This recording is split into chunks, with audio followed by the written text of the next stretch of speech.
Soy profesor universitario, me he especializado en el ámbito de la creatividad audiovisual, del lenguaje cinematográfico vinculado a otros lenguajes artísticos, y doy clase de realización audiovisual cinematográfica en la Universidad Rey Juan Carlos. Así que lo logré, me pagan por aprender, por investigar.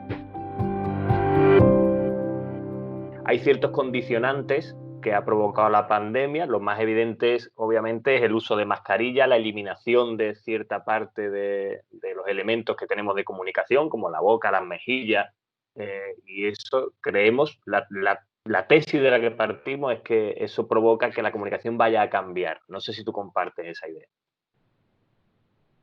Yo sí comparto la idea de que la comunicación va a cambiar, pero integraría más factores, no solamente porque la mascarilla elimine una parte de la sonrisa, porque hay una parte muy importante de la sonrisa que esto nos alienta a que la alimentemos, la usemos con mayor intensidad, que es la sonrisa en la mirada, en los ojos, ¿no? Que responde más a la sonrisa interior que la sonrisa de la boca, que puede ser una mueca, y en realidad no hay un proceso de comunicación real de empatía o de afinidad o de acercamiento, ¿no? Yo creo que las claves que nos ha marcado el confinamiento, la enfermedad, la amenaza del otro, el peligro que nosotros podemos suponer para los demás o que los demás pueden suponer para nosotros mismos, todo este cambio de mentalidad, por un lado es muy negativo, extraordinariamente negativo, porque implica un miedo añadido al otro, que ya nos teníamos bastante miedo, pero nos añade un miedo y además provoca una tendencia al aislamiento que también lo llevábamos crudo por ese lado, porque el egoísmo ha ido acrecentándose por otras muchas razones durante muchos años. Y esto, pues bueno, por un lado la amenaza del otro y por otro lado la tendencia a la autoprotección, al aislamiento. Eso necesariamente afecta a la comunicación.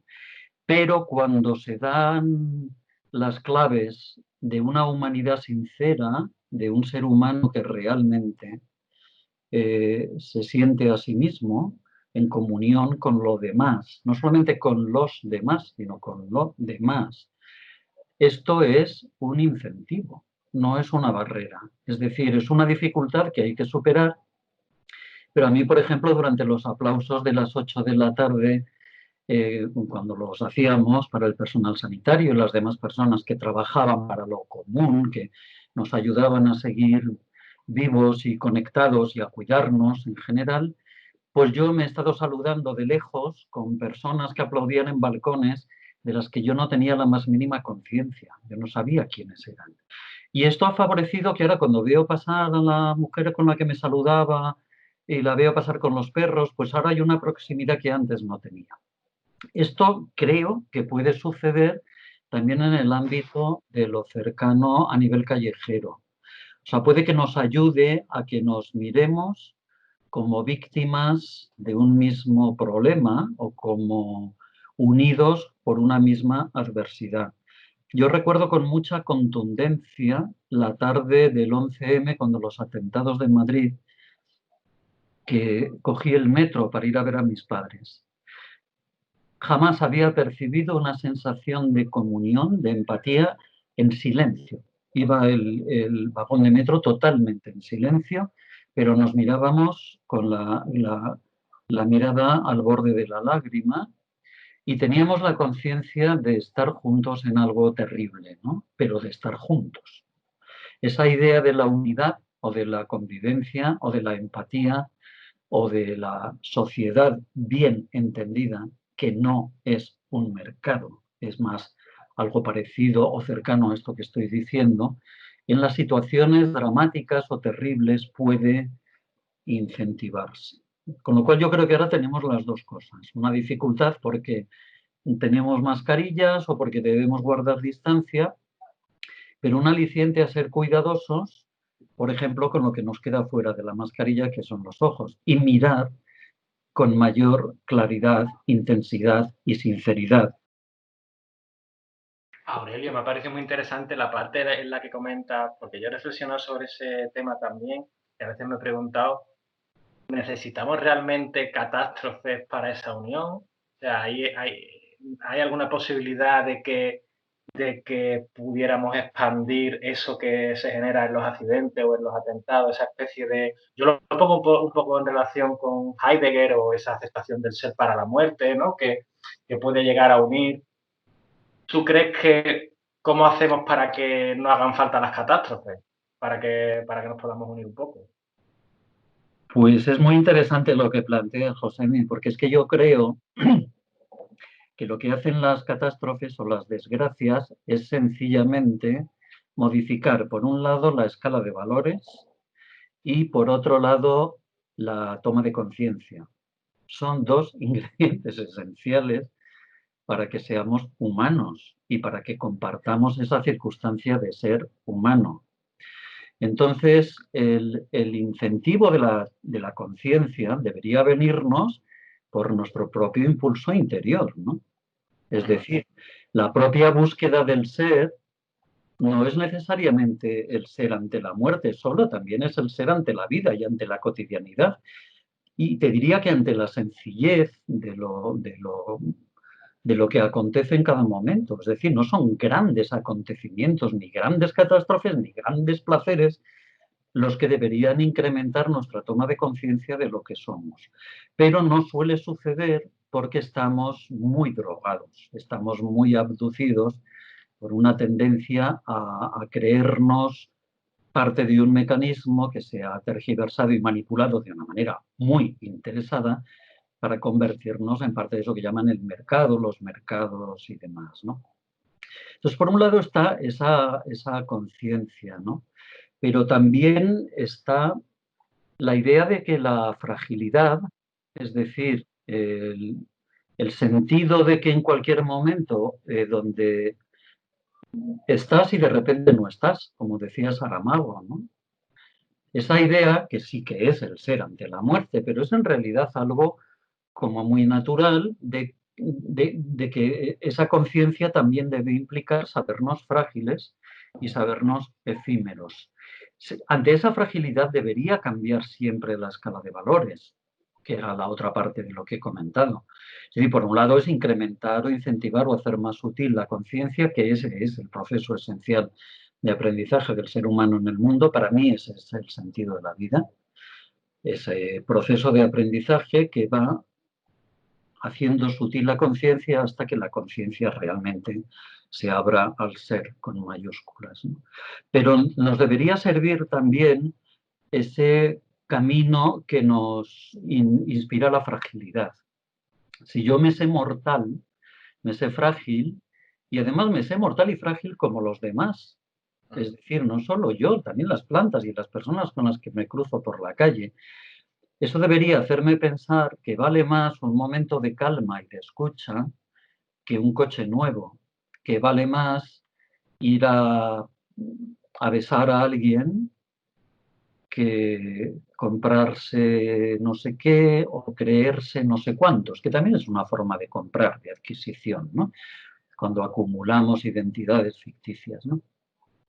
¿Qué ocurre? Que estamos solos, muy desnudos y muy casi impotentes los seres humanos ante la avalancha de dominación de esa idea del mercado, de que soy una identidad artificial o soy parte de la cadena del mercado, ¿no? Soy un comprador, soy un producto en venta o soy una mecánica de consumo que mantiene la rueda girando como el hámster.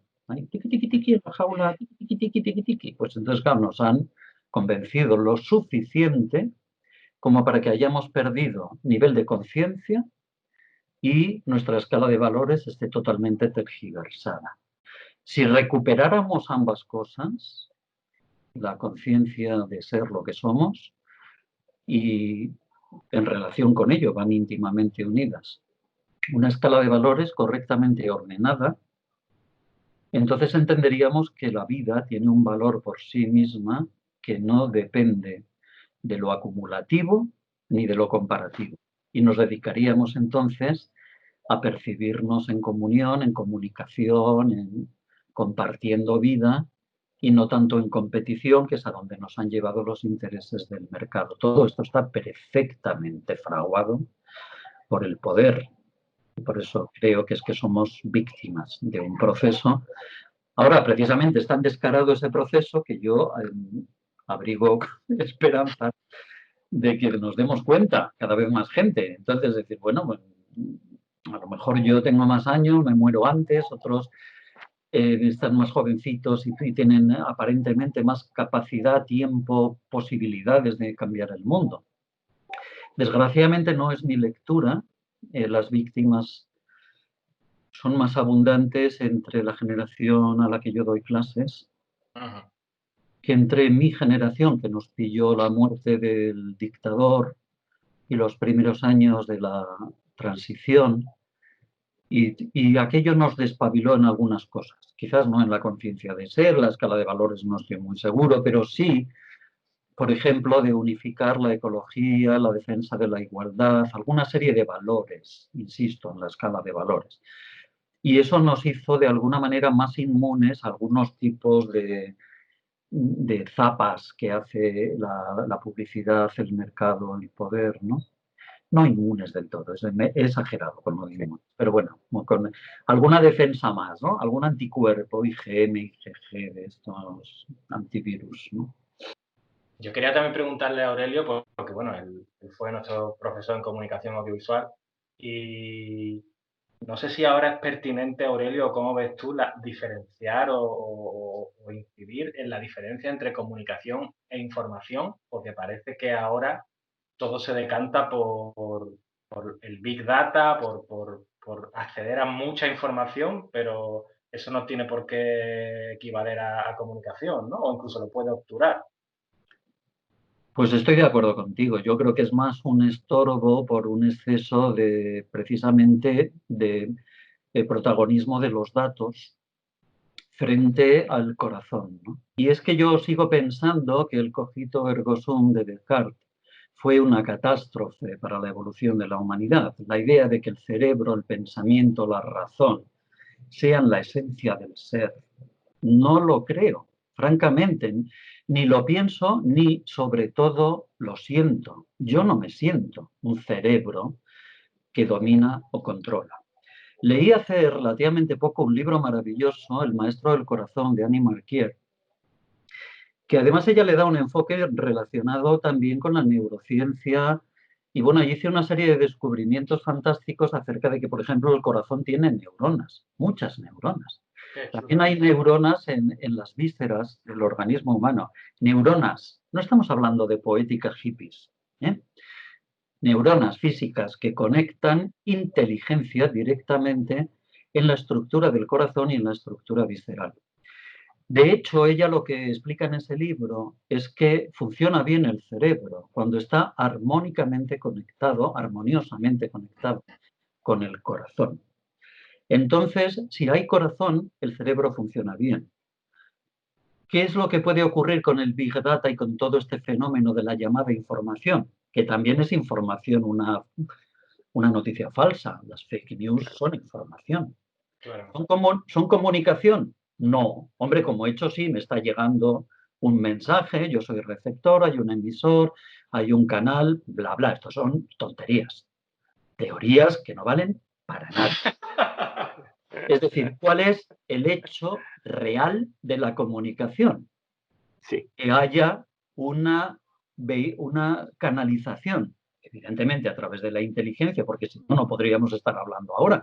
Yo estoy utilizando zonas de mi corteza cerebral para articular un lenguaje, un idioma, ¿no? Y nos estamos entendiendo de una manera cerebral. Pero yo no estoy hablando exclusivamente desde el cerebro.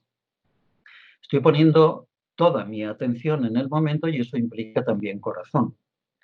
Eso facilita que yo, por ejemplo, pueda hablar de una forma que se ha venido a decir en muchas tradiciones, una inspiración, y que tampoco hay que recurrir a seres extraterrestres, ¿no? ¿Qué es lo inspirado? Pues lo que está conectado con la verdad. ¿Toda información es comunicación? Teóricamente sí. Desde mi punto de vista, la única comunicación que tiene valor es la que tiene verdad. Y la que tiene verdad tiene que estar necesariamente en esa armonía entre el corazón y el cerebro.